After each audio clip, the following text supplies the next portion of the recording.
Sixers fans, what's going on? How we doing? The trade deadline is quickly approaching us, which means I just want to sit down here and honestly review the Philadelphia 76ers roster as it is currently right now in the state of, January 11th. What day is it? Yeah, January 11th. It's a little late, but if you like the video, hit the like button. I've been getting back into YouTube. It's been a while, but, this is the season where I'm most intrigued and most interested as a Sixers fan naturally in the NBA because nothing ever stays the same. So let's get into it. I'm just going to jump right into it. I'm just going to review the roster the way it is. I'm going to explain my thoughts on each player and kind of see what we need from this point on forward. I have the roster coming up. I'm just going to go bottom to top. I guess it's number-wise. So I guess Tyrese is going to be last and first. We're going to talk about Paul Reed. Paul Reed, obviously, the Utah Jazz sent him an offer sheet as a restricted free agent this past offseason. It was like 3 years for 20-something million. I want to say 27, 24 in that range. I could be wrong. Whatever. Screw it. Sue me. But the 3-year pro was a fan favorite in Philadelphia. A lot of it because he is the potential and he shows flashes of like what we need, and he's an energy big man off the bench, and he's good at that. He's a very energetic guy who's going to play really hard and be scrappy, and the Sixers need that, and we really haven't had a backup big of that caliber or of that archetype under Joel Embiid. But I have to say that I've been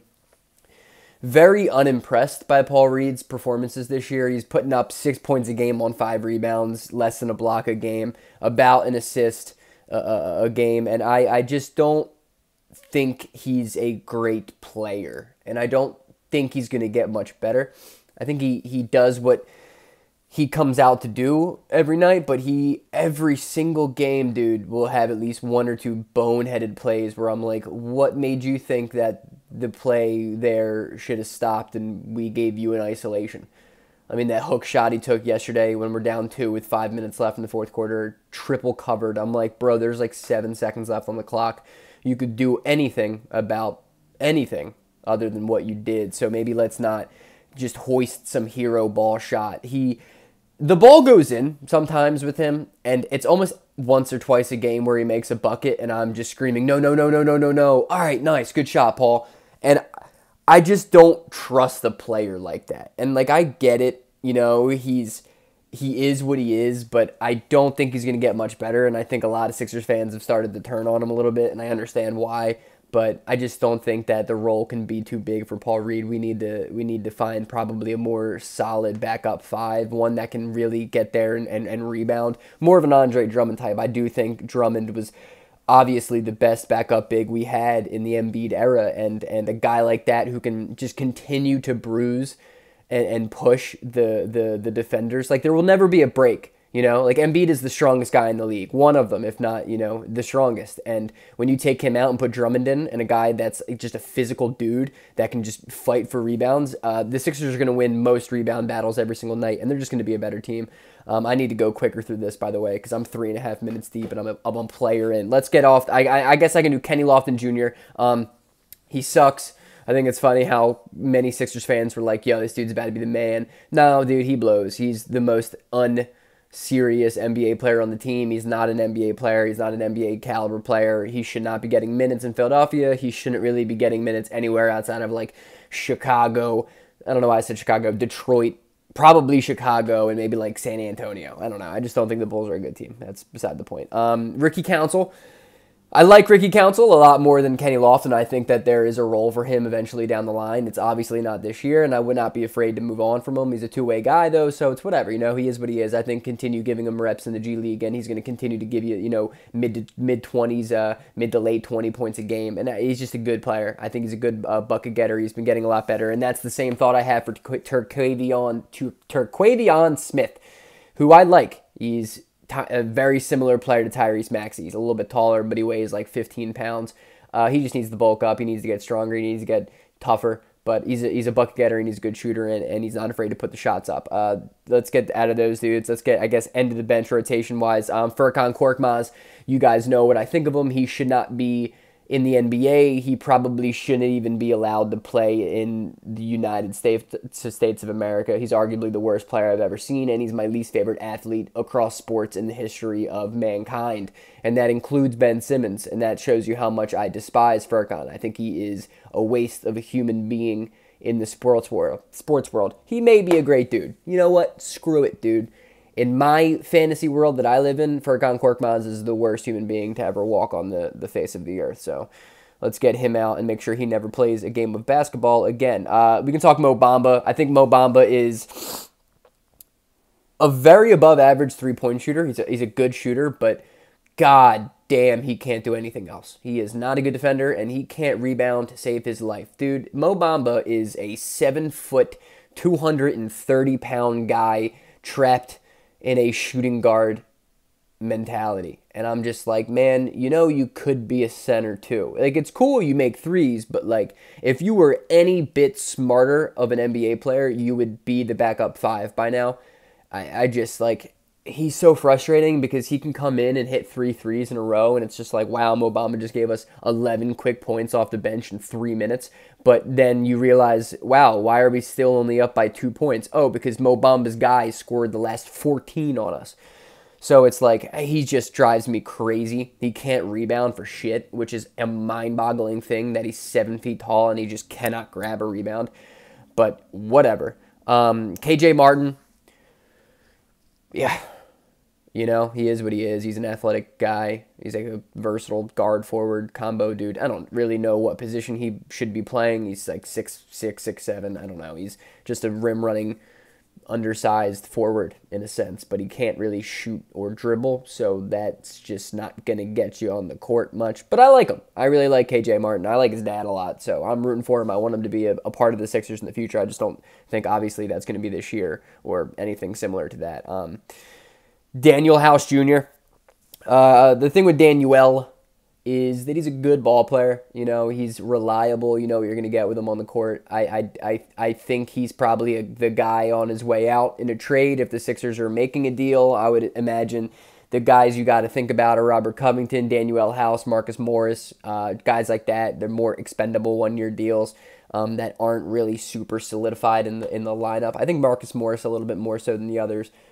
Is reliable and actually a dude that we need to play well, but we don't really need Daniel House. He's just kind of another guy that plays the position that a lot of other guys play, and it's just not at like a good enough level for us to be like, yo, let's give him more minutes and take minutes away from other dudes. But he's an athletic player. Sometimes he makes a couple of cool plays. He shoots at least one step-back three a game, regardless of the score or how much time is left. And I think it's one of the more hilarious things as a Sixers fan. The one thing you can always count on. Like, the over-under is a half. I take the over on that every single time. Marcus Morris. I'll talk about Marcus Morris and Robert Covington. I think they're very, very close to the role, like this very similar roles they play in the Sixers, right? I think Robert Covington's obviously the better defender. He's a deflection king, but he's not a good dribbler. He's better than he used to be back in the day in the Sixers. His current Sixers stint's definitely better, but he's a guy who can hit an open shot if we need him to, but he's not as consistent as Marcus Morris. Marcus Morris is a guy who can find his shot. Like, he's a very consistent elbow jumper shooter. He will face you up, do a couple of hezzy moves, and then just pull up in your face. Marcus Morris has been a better player for us this year. Marcus Morris has just been more consistent. He's a way better shooter, in my opinion, and I just like his game a lot more offensively, that I'm willing to take the dip in defensive, value that Robert Covington has. I would imagine Robert Covington's probably the dude on the way out, along with Daniel House Jr., along with probably Jaden Springer, which gets me into Jaden Springer. I like him, guys. I like him just as much as you, but we've seen lately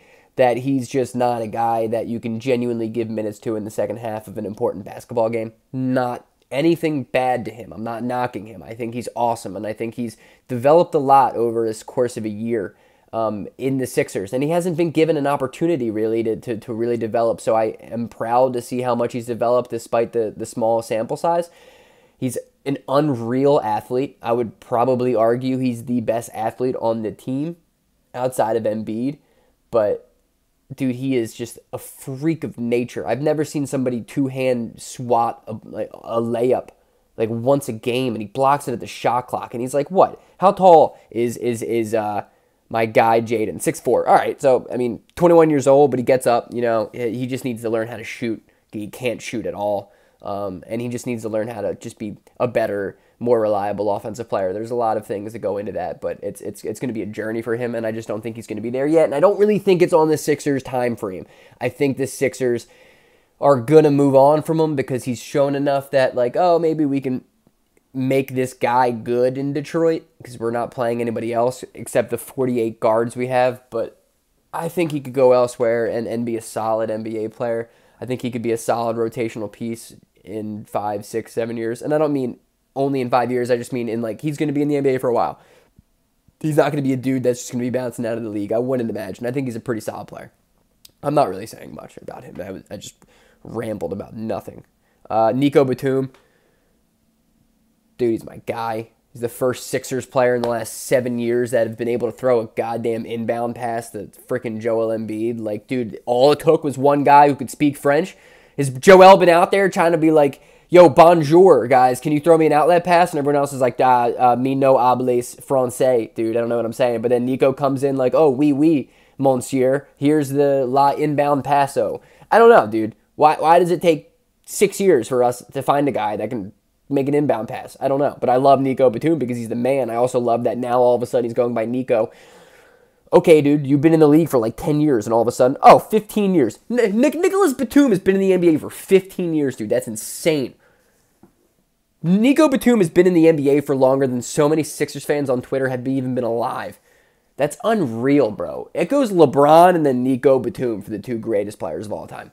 I love Batum, dude. He makes basketball look so easy, and it's coming from a guy who's so God-forsakenly unathletic that it's just like impressive. He's just such a smooth NBA player. His shot is so smooth, everything's so quick, it's crisp, it's fundamental. He plays the game the right way. He is the highest IQ on the NBA court at all times for the most part. He is just a brilliant player to have on our side. And it's an interesting guy to think like, wow, this is what we've needed for a long time, and we have just always kind of looked past the fact that it can come in the form of Nicholas Batum. So I love the fact that Nico's a Sixer. He's going to be a Sixer all year. I would maybe, sign him to an extension, like a 2-year, $14 million deal or something like that. Who knows? But I think he's awesome, and I think Embiid loves playing with him, and our minutes with him on the court are so much better than without him.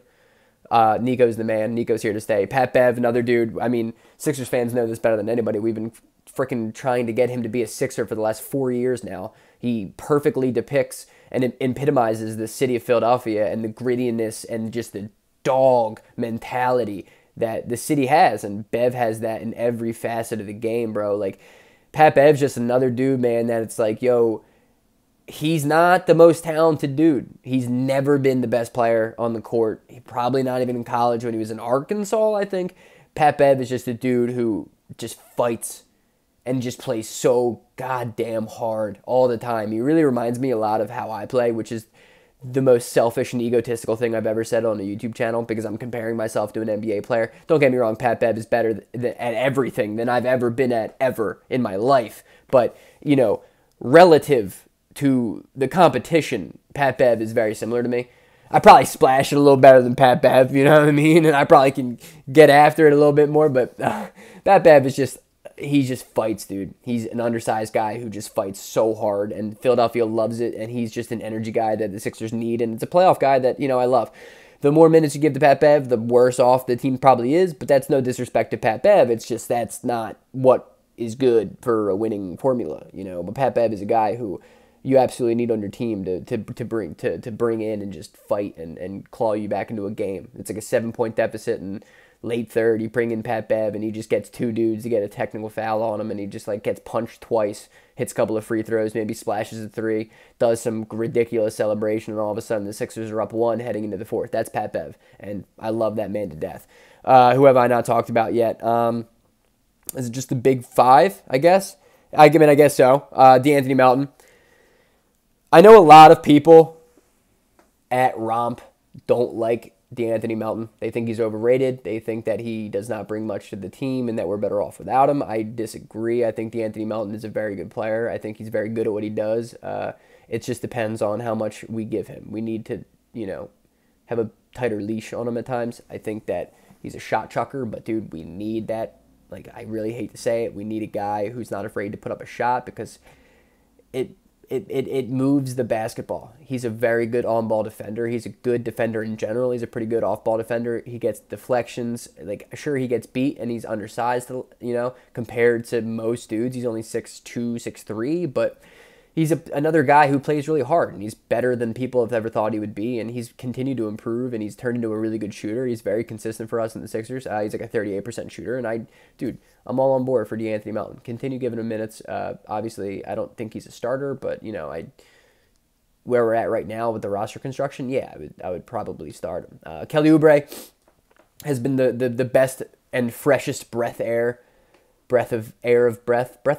I don't know. I've been talking for a while. I have no idea. What is it? Fresh of breath. Oh, there he goes. He's the fresh of breath air. Wow. He's the man, dude. I love Kelly. Kelly's just a bucket getter, and he's just swaggy, tsunami poppy. Philly loves him. He's proven so many people wrong this offseason when we signed him. They said that he could never be a good player on a winning team. They said he could never actually turn around his game and fit it to a system, and he's completely proven everyone wrong. He's off to the greatest three-point shooting stretch of his life to start a season, and we're a good amount of ways into the year by now. We're almost in February, and he's putting up a fantastic season. He's a freak athlete. He's probably the best athlete on the team. Sorry, Jaden. But, Kelly is just a guy where it's like, dog, you need to have him on the court because he plays so hard and he's just above the rim. And the Sixers haven't had an above-the-rim guy since pre-Ben Simmons' meltdown in Atlanta. I love Kelly. He splashes threes, and he just works hard, plays hard. Defensively, he's had a really good year. So I think he's been an awesome player. He's been the best acquisition of our team. And it's only for a one-year deal. I would be very surprised to see we don't bring him back next year unless he goes elsewhere and just gets paid. Tobias Harris is probably my third least favorite Sixer of all time. I can't stand him. I think he sucks. He has no fight mentality at all. He's everything I hate in him is what I love about Pat Bev and the other guys, that they just play so hard and they want to win so hard. They'll do anything. They'll fly on the court. Bro, Tobias Harris has never taken a charge in a Sixers uniform. That might be the most insane thing I've ever heard in my life. Dude's never taken a charge. You put me out on an NBA court for 35 minutes a night, 82 games. I could probably take at least one charge in 6 years, 5 years. I'm not going to make a bucket, probably, ever, unless I get fouled.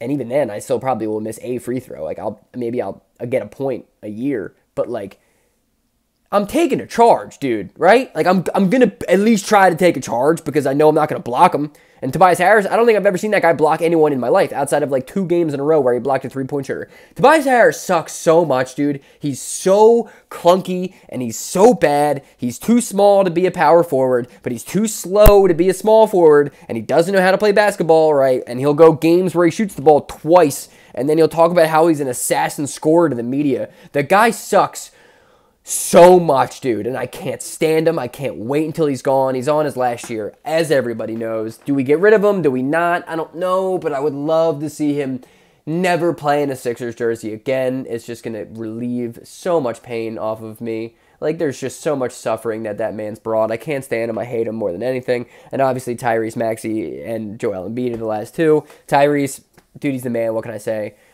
He's gone through a couple of slumps this year. Yeah, maybe he's not the number one guy, but dude, everyone's giving him shit for the way he's been playing without Embiid. Okay, dude, it's Joel Embiid. He's going to make everyone around him better, and we're not going to win in the playoffs without Embiid anyway. So who gives a shit if we lose without him in the lose without him in the regular season? Because it's not going to make a difference. If Embiid's not here in the playoffs, we lose, dude. We're done. We're not going to make it. Stop trying to complain about how we should learn how to win without him, because it does not matter. If Embiid's not on the Sixers come playoff time, none of it matters. We lose, and it's over.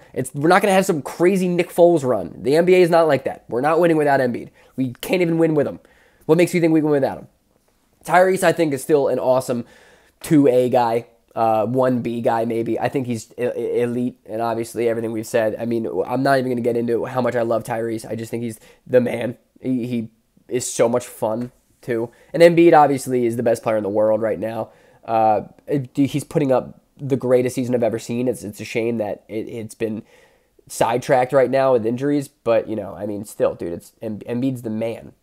Like what, dude? He's putting 40 and 10 every game before the fourth quarter comes. Granted, it's been bad teams, but he's still, even against teams that we've lost, he's still putting up 30 and 10 by the third quarter. I just, dude, like, whatever, dude. Like, Embiid's gonna go down as maybe the second greatest Sixer of all time. Like, regardless of if he wins a championship or not. Granted, I would love to have him win a championship, but still, like, Embiid's, dude, he's one of the most dominant players of this generation. Maybe the last 35 years. Just be grateful that Embiid's on the Sixers. I just made a 20-minute video by accident. I'm sorry. I know you probably didn't watch it this far, but if you did, dude, I love you. Peace out.